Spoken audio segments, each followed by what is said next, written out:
Well, y'all, it's finally happening.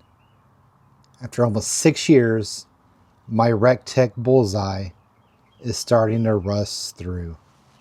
Noticed this last night when I was cooking dinner. Had a couple of steaks, and man, I am bummed out.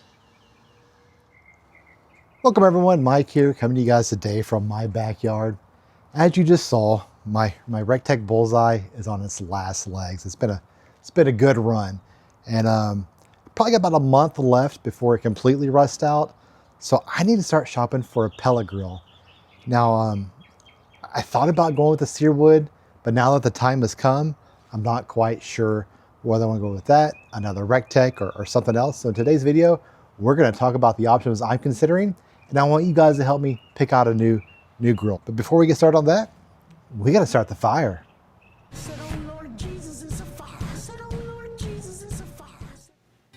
Okay, y'all, welcome to my office. I thought this would be more of an appropriate place to talk about what my next steps are going to be when it comes to buying a new pellet grill.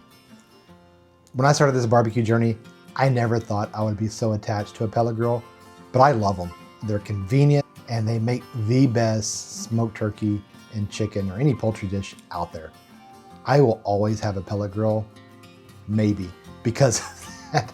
We'll talk more about that maybe here in just a moment. But you know, if I had to be honest with you, my dream pellet grill would be a Lone Star grill or a Yoder.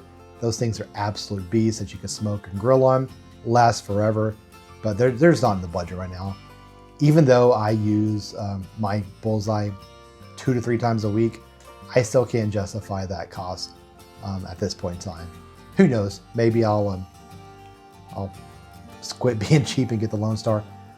We'll see how this turns out. But for the most part, I always told myself if that Bullseye went out and I didn't get another Bullseye, I would look at the Weber Searwood.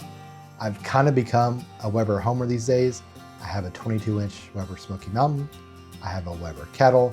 I just like the simplicity of them, and the Searwood would really complete that set. One thing I like about the Searwood, just like the Bullseye, I can smoke and grill.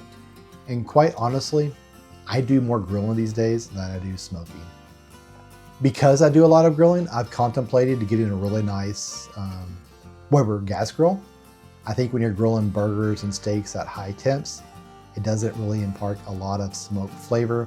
You get that smokiness from the dripping of the grease onto the flavor Iser bars in the Weber.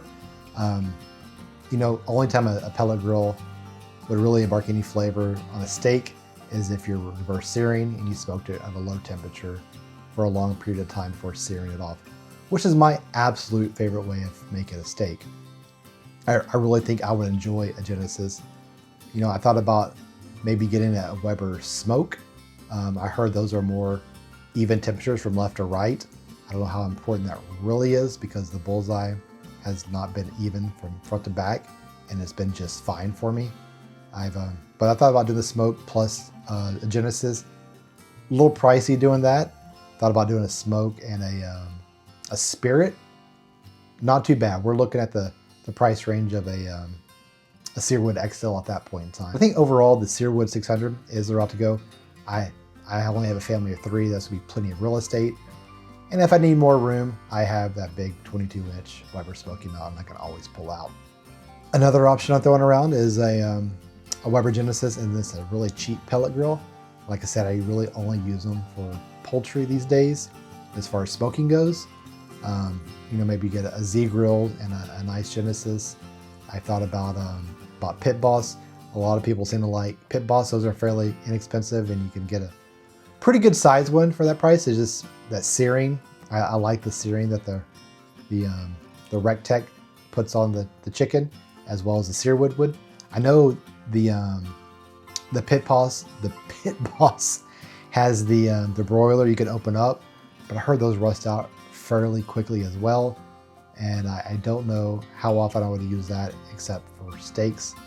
But you guys are probably more experienced with this than I am, because I've been cooking on that Bullseye for almost 6 years now. I have very little experience with other pellet grills outside of the Recteq brand. I've contemplated going back with Recteq. I just had that such a bad taste in my mouth from the time I bought the Bullseye Deluxe, and I had all those lid issues. It just, when you spend that kind of money, you don't want to have issues like that. And if you haven't seen that video, I'll put a link to that in the description below. I hear their other grills are great. The Dual Fire looks amazing, but again, on that higher price point, not quite sure I want to do that. But I'm really asking you guys, let me know in the comments what your favorite pellet grill is, knowing that I like to do a lot of grilling and very little smoking. I would love to hear what you have to say. All right, I look forward to hearing all of your comments. Thank you for watching this video at the very end. If you like to, give it a big thumbs up. If you haven't already subscribed to my other channel, Mike is DFW.